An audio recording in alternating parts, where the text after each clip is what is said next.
जय श्री राधे कृष्ण। आप सभी का स्वागत है हमारे चैनल पर और आप सभी का दिन शुभ और मंगलमय हो और कान्हा जी आपकी सभी मनोकामनाओं को पूर्ण करें। आज आप सुनिए माघ मास मध्यम्य का अध्याय 13। श्री स्तुत जी वशिष्ठ जी से कहते हैं कि पूर्व काल में त्रिशुंक नामक से प्रसिद्ध एक सूर्यवंशी राजा थे। वे महर्षि वशिष्ठ के शिष्य थे और सदा यज्ञ याग आदि किया करते थे। उन्होंने प्रजा का पुत्र की भांति पालन किया था। एक दिन राजा सभा में बैठे हुए मुनिवर वशिष्ठ जी से राजा ने विनय पूर्वक कहा, भगवान, अब मैं ऐसे यज्ञ के द्वारा भगवान की आराधना करना चाहता हूँ जिससे इस शरीर के साथ ही स्वर्ग लोक में शीघ्र जाना संभव हो सके।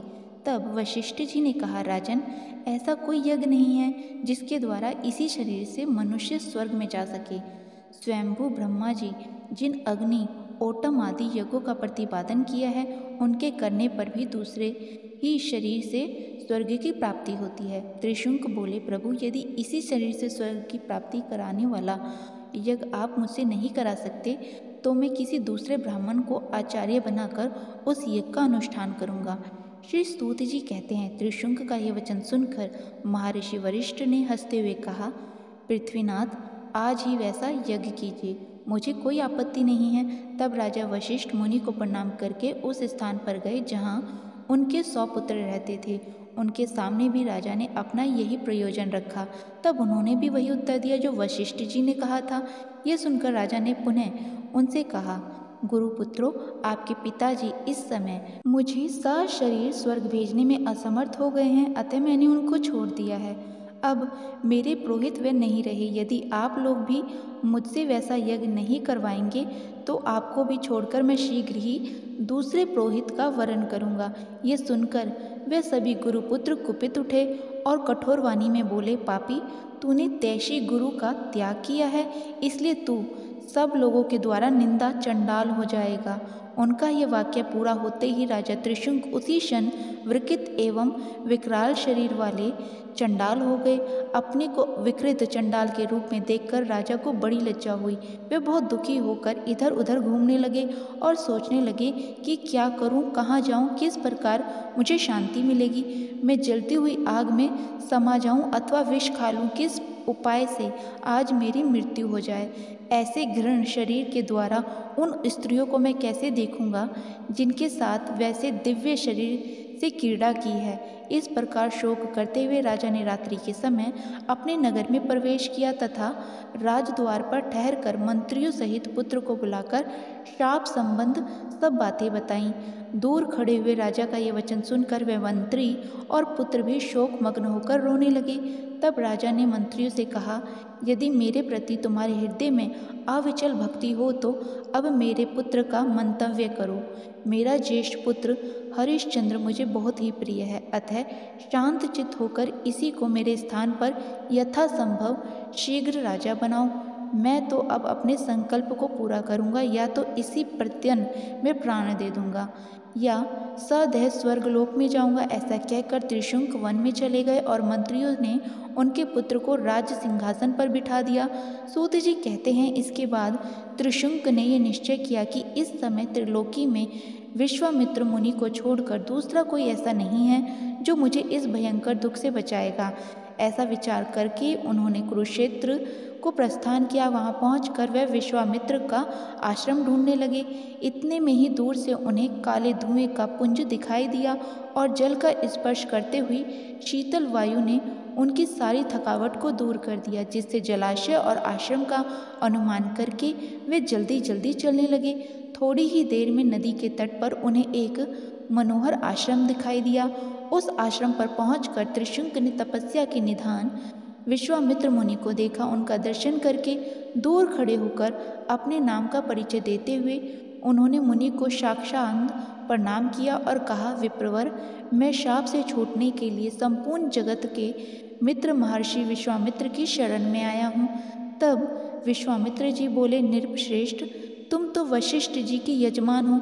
वशिष्ठ जी अथवा उनके पुत्र को ही तुम्हारा यज्ञ कराना चाहिए, फिर उन्होंने तुम्हें श्राप क्यों दिया? तुमने उनका क्या अपराध किया था?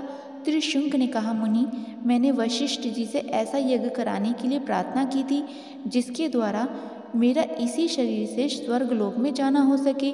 मेरी ये प्रार्थना सुनकर उन्होंने उत्तर दिया, राजन, ऐसा कोई यज्ञ नहीं है जिससे देहांत ग्रहण किए बिना इसी शरीर से स्वर्गलोक में जाया जा सके। इस पर मैंने उनसे कहा, यदि आप किसी उत्तम यज्ञ के प्रभाव से मुझे इस शरीर के साथ ही स्वर्गलोक में नहीं पहुंचाएंगे, तो मैं आज ही अपने इस उद्देश्य की सिद्धि के लिए किसी दूसरे ब्राह्मण को अपना पुरोहित बनाऊंगा। मेरा ये विचार जानकर वे बोले, जिससे तुम्हारा भला हो वह करो। तब मैंने उनके पुत्रों के पास जाकर वशिष्ठ जी के साथ की हुई सारी बातें कह सुनाई। इस पर उन सब ने मुझे श्राप देकर चंडाल की दशा में पहुंचा दिया। मुनीश्वर, तब मैंने मन ही मन आपका स्मरण और बहुत दूर से बड़ी भारी आशा लगाकर आपके पास यहाँ कुरुक्षेत्र में आया हूँ। मुने, आपके लिए त्रिलोकी में कुछ भी असाध्य नहीं है, अतः आप मुझ दुखिया के दुख का निवारण करें और कोई उपाय करें। त्रिशुंक की ये बातें सुनकर विश्वामित्र जी ने कहा, राजन, मैं तुमसे वैसा यज्ञ कराऊंगा जिससे क्षण भर में तुम स्वर्गलोक में चले जाओगे। आओ मेरे साथ तीर्थ यात्रा के लिए चलो, जिससे चंडाल से मुक्त होकर यज्ञ कराने के योग्य हो जाओ। यूं कहकर विश्वामित्र जी त्रिशुंक को अपने पीछे पीछे आने का आदेश देकर तीर्थ यात्रा के लिए चल दिए। उन महात्मा के साथ तीर्थों में विचरते हुए त्रिशुंक का बहुत समय बीत गया, किंतु वे पाप और चंडाल से छुटकारा ना पा सका। इस तरह यात्रा करते हुए वे दोनों अर्बुदाचल के समीप आए। उस पर्वत पर चढ़कर उन्होंने पाप नाशक चलेश्वर का दर्शन किया। मंदिर से निकलने पर वहीं मुनिश्रेष्ठ मार्कंडेय विश्वामित्र जी को देखकर मार्कंडेय ने पूछा, मुनीश्वर, इस समय आप कहाँ से आ रहे हैं और आपके पीछे ये कौन दिखाई देता है? तब विश्वामित्र जी बोले, मुने, ये राजाओं में श्रेष्ठ त्रिशुंक हैं। वशिष्ठ जी के पुत्रों ने क्रोध करके इन्हें चंडाल की दशा को पहुंचा दिया है। मैंने इनसे प्रतिज्ञा की है कि जब तक तुम पवित्र न हो जाओगे तब तक मैं तुम्हारे साथ सब तीर्थों में भ्रमण करूंगा। मैंने पृथ्वी के सभी तीर्थों और मंदिरों में भ्रमण कर लिया, परंतु ये अभी तक पवित्र न हो सके, अतः अब मैं इस पृथ्वी को त्याग कर कहीं और चला जाऊंगा। मार्कंडेय जी ने कहा, मुनि, यदि ऐसा है तो आप इस पृथ्वी को त्याग कर कहीं ना जाइए। इस पर्वत से नेतृत्व कोण में अनर्थ देश के भीतर एक स्थान है जहाँ श्रेष्ठ देवताओं ने पहले सुरवर्णम शिवलिंग की स्थापना की थी। पाताल में जो हटकेश्वर लिंग प्रसिद्ध है, उसी के नाम पर इस शिवलिंग को भी लोक में हटकेश्वर कहते हैं। द्विज श्रेष्ठ, वही पाताल गंगा का जल है जो रसातल से प्रकट हुआ है।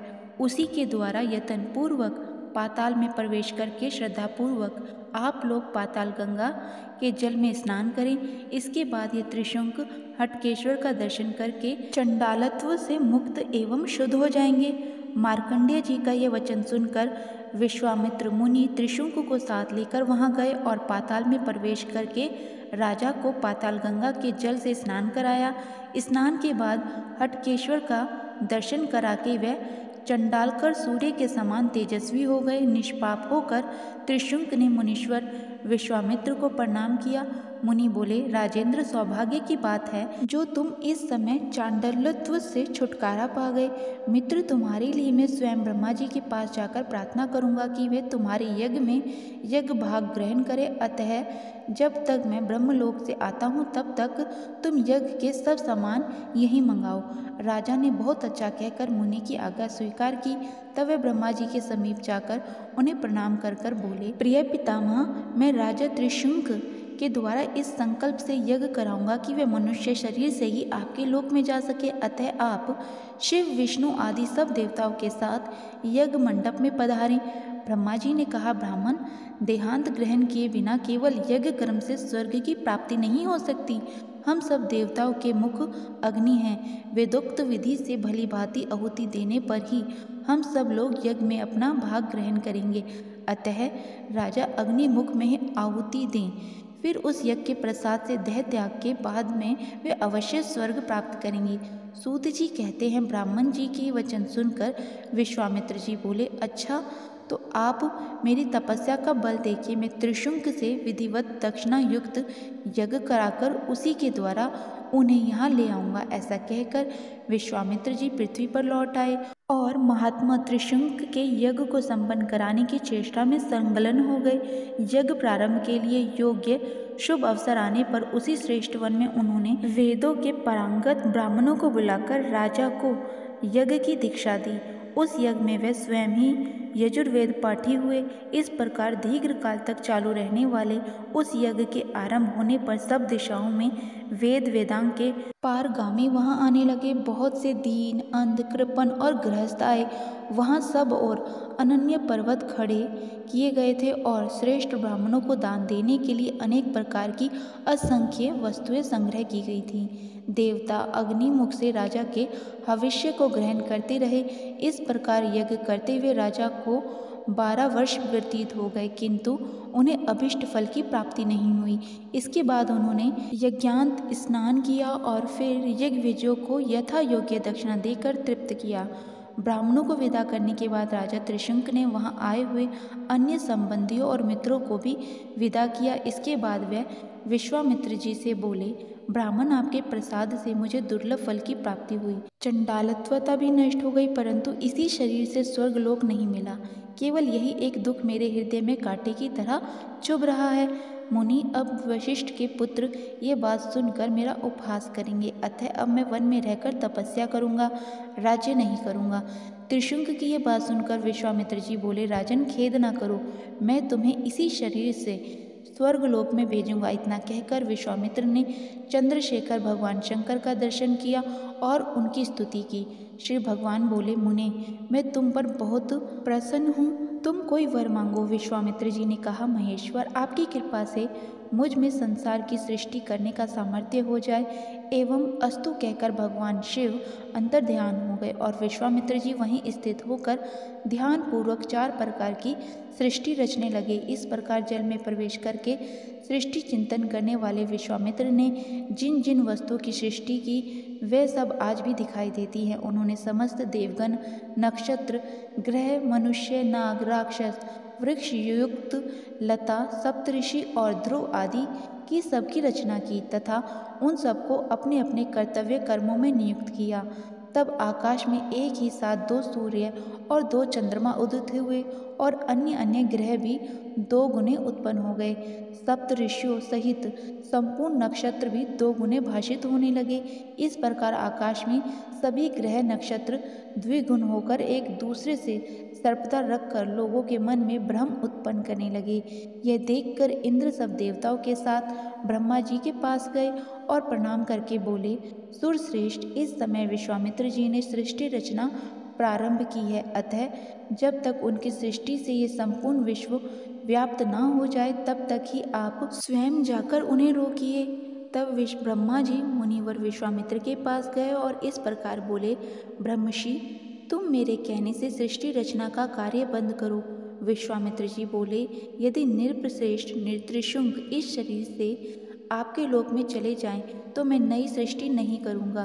तब ब्रह्मा जी ने कहा, मुनीश्वर, मुझे स्वीकार है, ये राजा त्रिशंक इसी शरीर से मेरे साथ स्वर्गलोक में चले, तुम सृष्टि रचना से मुक्त हो जाओ। ऐसा कहकर ब्रह्मा जी त्रिशंक को साथ लेकर चले गए और महर्षि विश्वामित्र हर्ष में भरकर वहीं टिके रहे। इसके आगे का वृत्तांत आप अगले अध्याय में सुनेंगे। तब तक के लिए जय श्री राधे कृष्ण।